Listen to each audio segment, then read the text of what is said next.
2024년 2월 2일 설악산에서 구조대도 포기하려던 그 순간 GPS가 기록한 한 마리 개의 움직임은 모든 사람을 경악하게 만들었습니다.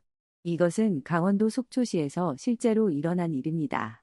그날의 기록은 지금도 대한민국 산악구조대 교육자료로 사용되고 있습니다. 전문가들조차 믿기 힘들어했던 그 기록을 지금부터 들려드리겠습니다.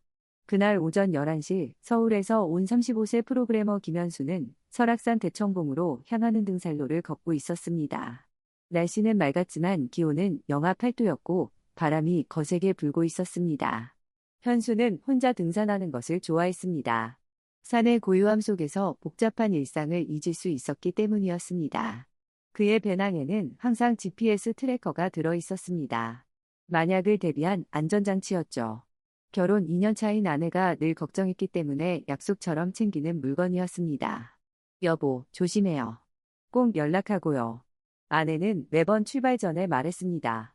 현수는 웃으며 대답했습니다. 걱정 마. 금방 올게. 오후 2시 23분, 현수가 해발 1200m 지점의 좁은 계곡을 지나던 순간이었습니다. 쿵. 멀리서 둔탁한 소리가 들렸습니다. 현수는 고개를 들었습니다. 하늘은 여전히 맑았습니다. 하지만 뭔가 이상했습니다. 새들이 일제히 날아오르고 있었습니다. 까치, 까마귀, 참새들이 소리를 지르며 하늘로 올라갔습니다. 동물들은 알고 있었습니다. 위험이 다가오고 있다는 것을. 그리고 곧바로 산 위쪽에서 엄청난 굉음이 터져 나왔습니다. 콰르르릉. 천둥 같은 소리였습니다. 눈사태였습니다. 하얀 눈덩이들이 폭포처럼 쏟아져 내려왔습니다. 현수는 뛰기 시작했습니다. 심장이 터질 듯 뛰었습니다. 다리는 눈 속에서 미끄러졌고 숨은 턱까지 차올랐습니다. 안 돼. 안 돼. 그는 속으로 외쳤습니다. 하지만 눈사태는 그보다 훨씬 빨랐습니다. 순식간에 거대한 눈벽이 그를 덮쳤습니다. 현수는 바위 틈 사이로 밀려났고 머리를 바위에 세게 부딪혔습니다. 따끈한 피가 이마를 타고 흘러내렸습니다. 의식을 잃기 직전 그는 본능적으로 휴대폰을 꺼내 119에 긴급 신호를 보냈습니다. 손가락이 떨렸지만 간신히 버튼을 눌렀습니다. 위치는 자동으로 전송되었지만 신호는 곧 끊겼습니다. 그의 손에서 휴대폰이 떨어졌고 눈 속으로 파묻혔습니다. 오후 2시 40분 속초 소방서 산악구조대의 자동 경보가 울렸습니다.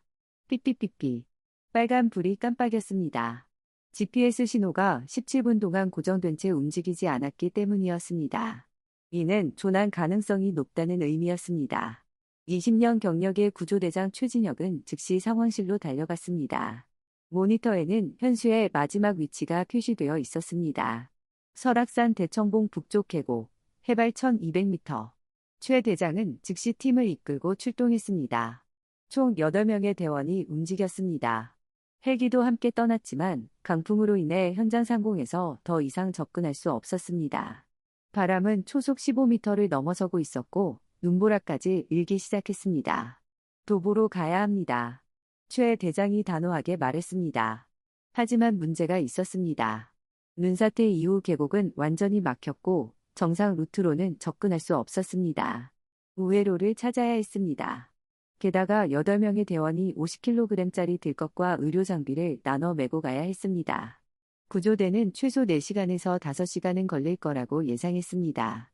영하 8도의 날씨에서 저체온증은 3시간 이내에 찾아올 수 있었습니다. 최 대장은 입술을 깨물었습니다. 시간과의 싸움이었습니다. 바로 그 시각, 눈사태 발생지에서 약 8km 떨어진 속초시 외곽의 한 주택에서 진돗개 한 마리가 갑자기 일어섰습니다. 이름은 설악이 6살 된 수컷 진돗개였습니다. 온몸이 하얀 백구였습니다. 주인 박민주는 설악이가 평소와 다르게 행동하는 것을 알아챘습니다. 설악이는 계속 대문 쪽을 바라보며 낑낑거렸습니다. 귀를 쫑긋 세우고 코를 킁킁거렸습니다. 왜 그래, 설악아? 민준이 물었지만 설악이는 대답 대신 더 크게 짖기 시작했습니다. 멍멍멍. 설악이는 민준과 5년 전부터 함께 살았습니다. 민준이 설악산 등산로 입구에서 버려진 강아지를 발견했을 때 설악이는 겨우 1살이었습니다. 비에 젖어 떨고 있던 작은 강아지를 민준은 품에 안았습니다. 그때부터 설아기는 민준의 가족이 되었습니다. 설아기는 영리했고 온순했으며 한 번도 집을 무단으로 나간 적이 없었습니다.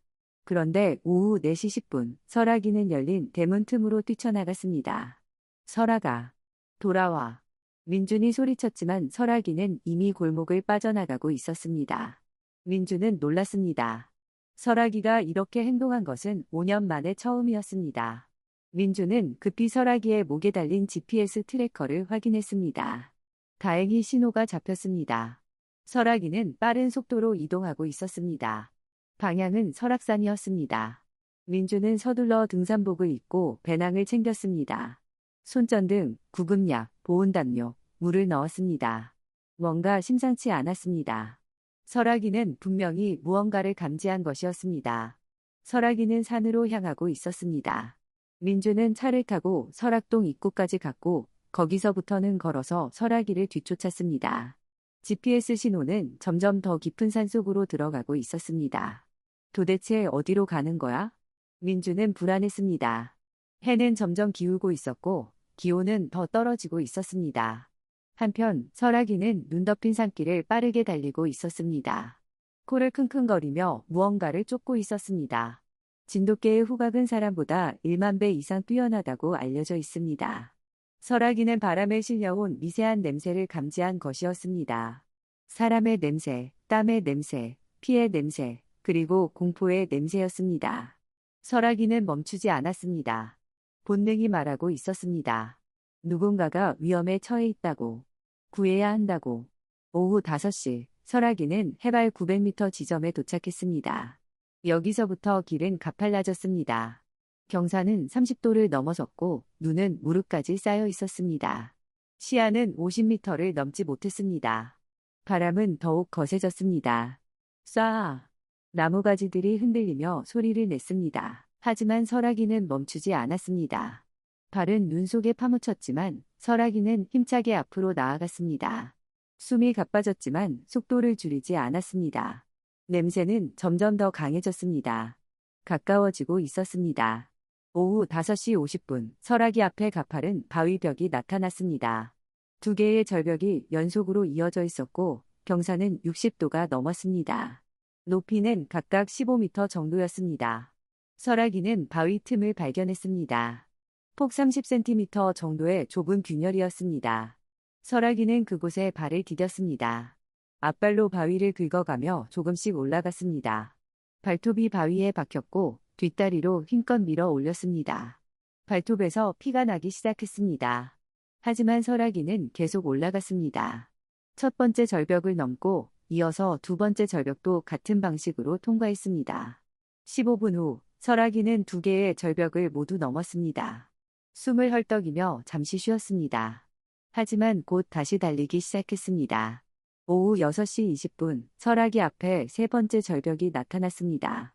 이번에는 더 가팔랐습니다. 높이는 약 25m, 경사는 거의 70도에 가까웠습니다. 설아기는 바위 표면을 살폈습니다. 눈과 얼음이 덮여 있어 미끄러웠습니다. 하지만 옆쪽에 좁은 틈이 보였습니다. 설아기는 그곳으로 올라가기 시작했습니다. 한 발 한 발 조심스럽게 발을 디뎠습니다.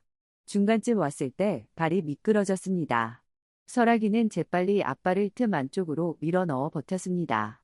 심장이 빠르게 뛰었습니다. 쿵쿵쿵. 숨을 고르고 다시 올라갔습니다.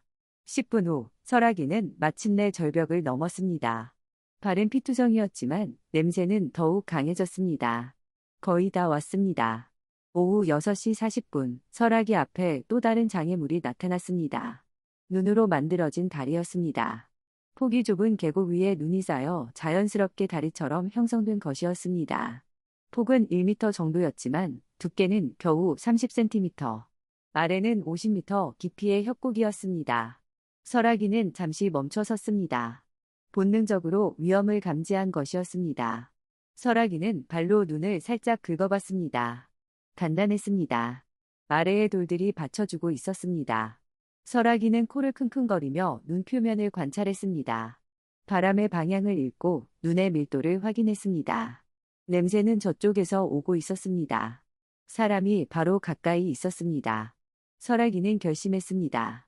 설아기는 한 발 한 발 조심스럽게 눈다리 위에 올랐습니다. 몸을 최대한 낮추고 체중을 분산시켰습니다. 배를 눈에 거의 대다시피 하며 천천히 앞으로 나아갔습니다. 중간쯤 왔을 때 눈다리가 살짝 흔들렸습니다. 쿠둑. 작은 소리가 났습니다. 설아기는 즉시 멈췄습니다. 숨을 고르고 기다렸습니다. 5초, 10초, 15초. 다리는 더 이상 흔들리지 않았습니다. 버티고 있었습니다. 설아기는 다시 앞으로 나아갔습니다. 더 천천히, 더 조심스럽게. 마침내 반대편에 도착했을 때 설아기는 잠시 눈 위에 드러누워 숨을 돌렸습니다. 오후 7시 15분, 설아기는 마침내 현수를 찾아냈습니다. 현수는 바위 틈에 끼인 채 의식이 희미한 상태였습니다. 체온은 35.5도까지 떨어져 있었습니다. 저체온증 초기 단계였습니다. 입술은 파랗게 변해 있었고 손은 얼어붙어 더 이상 움직일 수 없었습니다. 눈은 반쯤 감겨 있었고 호흡은 약했습니다. 현수는 3시간 50분 넘게 이곳에 갇혀 있었습니다. 처음 30분은 소리를 지르며 도움을 청했습니다. 살려주세요. 여기 사람 있어요. 하지만 아무도 오지 않았습니다. 1시간이 지나자 목소리가 쉬었습니다. 2시간이 지나자 손가락 감각이 사라졌습니다. 3시간이 지나자 발도 느껴지지 않았습니다. 점점 추위가 몸속 깊이 파고들었습니다. 뼈까지 얼어붙는 느낌이었습니다. 그는 아내를 떠올렸습니다. 지은이, 미안해. 왜 혼자 온 걸까? 왜 위험한 길을 선택한 걸까? 현수는 죽음을 생각하고 있었습니다. 이제 끝인가? 이렇게 죽는 건가? 눈이 감기기 시작했습니다. 그 순간 따뜻한 무언가가 그의 얼굴을 핥았습니다. 축축하고 따뜻한 감촉이었습니다. 현수는 힘겹게 눈을 떴습니다. 눈앞에 한 마리의 개가 있었습니다. 하얀 털을 가진 진돗개였습니다. 개야? 현수는 믿을 수 없었습니다. 이런 깊은 산속에 눈사태가 난 곳에 사람도 오기 힘든 이곳에 개가 있다니. 환각인가? 하지만 개는 실제였습니다. 따뜻한 혀가 그의 뺨을 계속 핥고 있었습니다. 손을 핥고 이마를 핥고 목을 핥았습니다. 설아기였습니다. 설아기는 현수의 옆에 바짝 붙었습니다. 몸의 열기를 나눠주기 위해서였습니다. 개의 체온은 38도에서 39도 사이입니다. 사람보다 2도 정도 높습니다. 현수는 본능적으로 설아기를 껴안았습니다. 따뜻했습니다. 정말 따뜻했습니다. 살아있는 온기였습니다. 눈물이 났습니다. 고마워. 정말 고마워. 현수는 떨리는 목소리로 말했습니다. 설아기는 낑낑거리며 현수의 손을 핥았습니다. 그리고 크게 짖기 시작했습니다. 멍멍. 왈왈. 구조대를 부르는 신호였습니다. 설아기는 10분마다 짖었습니다. 쉬지 않고 짖었습니다. 오후 8시 20분, 민주는 GPS를 보며 설아기의 위치에 도착했습니다. 그는 2시간 넘게 설아기를 뒤쫓아왔습니다. 땀이 얼굴을 타고 흘러내렸습니다. 설아가, 어디 있어? 그리고 그는 믿을 수 없는 광경을 목격했습니다. 설아기가 한 남자를 감싸 안고 있었던 것입니다. 설아가, 민준이 소리쳤습니다. 설아기는 꼬리를 흔들었지만 현수 곁을 떠나지 않았습니다. 민준은 즉시 상황을 파악했습니다. 눈사태 사고였습니다. 그는 급히 119에 전화했습니다. 여기요. 사람을 찾았어요. 눈사태 피해자요. 위치를 알려드릴게요. 민준은 GPS 좌표를 정확히 불러주었습니다. 그리고 자신의 배낭에서 보온담요를 꺼내 현수에게 덮어주었습니다. 민준의 눈가에 눈물이 맺혔습니다. 잘했어, 설아가. 정말 잘했어. 오후 10시 50분, 최진혁 구조대장과 대원들이 도착했습니다. 예상보다 무려 2시간이나 빨랐습니다. 민준이 정확한 위치를 알려줬기 때문이었습니다. 현수는 즉시 들꺼들 실려 헬기로 이송되었습니다. 체온은 36.2도로 회복되어 있었습니다. 설아기가 3시간 5분 동안 체온을 유지해준 덕분이었습니다. 응급의료팀은 말했습니다. 30분만 늦었어도 저체온증으로 사망했을 겁니다. 이 개가 생명을 구한 겁니다. 기적입니다. 최 대장은 설아기를 쓰다듬었습니다. 대단한 녀석이군. 정말 대단해. 설아기는 피곤한 듯 눈을 감았습니다. 발에서는 여전히 피가 나고 있었습니다. 민주는 설아기를 안아 올렸습니다. 잘했어, 설아가. 정말 잘했어. 설아기는 꼬리를 한번 흔들고는 민준의 품에서 잠들었습니다. 다음 날 오전 10시 속초 소방서 회의실에서 최진혁 대장은 설아기의 GPS 기록을 분석하고 있었습니다. 그리고 그는 화면을 보며 숨을 멈췄습니다. 옆에 있던 김 대원이 물었습니다. 대장님, 이게 맞아요? 걔가 정말 이 경로로 갔다는 거예요? 최 대장은 천천히 고개를 끄덕였습니다. GPS는 거짓말을 안 해. 봐봐, 여기. 출발 시각 오후 4시 10분. 발견 시각 오후 7시 15분. 총 소요 시간 3시간 5분. 이동 거리 총 12.3km. 하지만 직선 거리로는 4.2km에 불과해. 고도 차이 460m. 경사 60도 이상 구간 3곳. 총 75m. 협곡 통과 2회. 평균 이동 속도 시속 4km. 김 대원은 믿을 수 없다는 표정을 지었습니다. 사람도 최소 4시간은 걸리는 코스인데요. 하지만 더 놀라운 게 있어. 최 대장이 다른 화면을 띄웠습니다. 이 경로를 봐. 우리 구조 매뉴얼에 나오는 비상시 안전 우회로야. 매뉴얼 경로는 12.8km인데 설아기는 12.3km를 갔어. 여기 이번 협곡 구간에 봐. 매뉴얼은 우회하는데 설아기는 눈다리로 건넜어. 500m를 단축한 거야. 그런데 어떻게 이 경로가 안전하다는 걸 알았을까요? 최 대장은 고개를 저었습니다. 그게 바로 미스터리야. 우리도 20년 경험으로 만든 경로인데 처음 가본 개가 거의 잃지 않은 길을 택했어. 게다가 우리는 8명이 50kg 장비를 나눠 메고 4시간 반이 걸렸는데 설아기는 혼자 가볍게 3시간 5분에 갔고 나도 믿기지 않아. 하지만 이게 현실이야. 최 대장은 서울대학교 수의학과 이수진 교수에게 자료를 보냈습니다. 이틀 후 이 교수의 답변이 왔습니다. 진돗개의 후각은 사람보다 1만 배 이상 민감합니다. 바람에 실린 냄새만으로 8km 밖의 사람도 감지할 수 있죠. 하지만 더 중요한 건 공간인지 능력입니다. 개는 냄새의 농도와 바람의 방향을 동시에 읽습니다. 여기에 지형의 방향은까지 감지합니다. 그리고 머릿속에 3차원 지도를 그리는 거죠. 경사의 정도, 장애물의 위치, 안전한 경로를 본능적으로 판단하는 겁니다. 이건 단순한 행운이 아닙니다. 수천 년 진화가 만들어낸 생존 기술입니다. 최 대장은 이 자료를 언론에 공개했습니다. 그날 저녁 KBS 9시 뉴스톱으로 설아기의 이야기가 방송되었습니다. 하지만 반응은 엇갈렸습니다. 포털 사이트 댓글창이 뜨거워졌습니다. 이게 진짜예요? GPS 조작 아닌가요? 설악산에서 20년 살았는데 처음 듣는 얘긴데요. 강원도청이랑 짜고 치는 거 아니에요? 속초 소방서는 즉시 GPS 원본 데이터를 공개했습니다. 위치, 속도, 고도 변화까지 모든 기록이 일치했습니다. KBS는 독립검증팀을 보내 GPS 트래커를 직접 확인했습니다. 조작의 흔적은 없었습니다. 서울대 공학부에서도 데이터 무결성을 검증했습니다.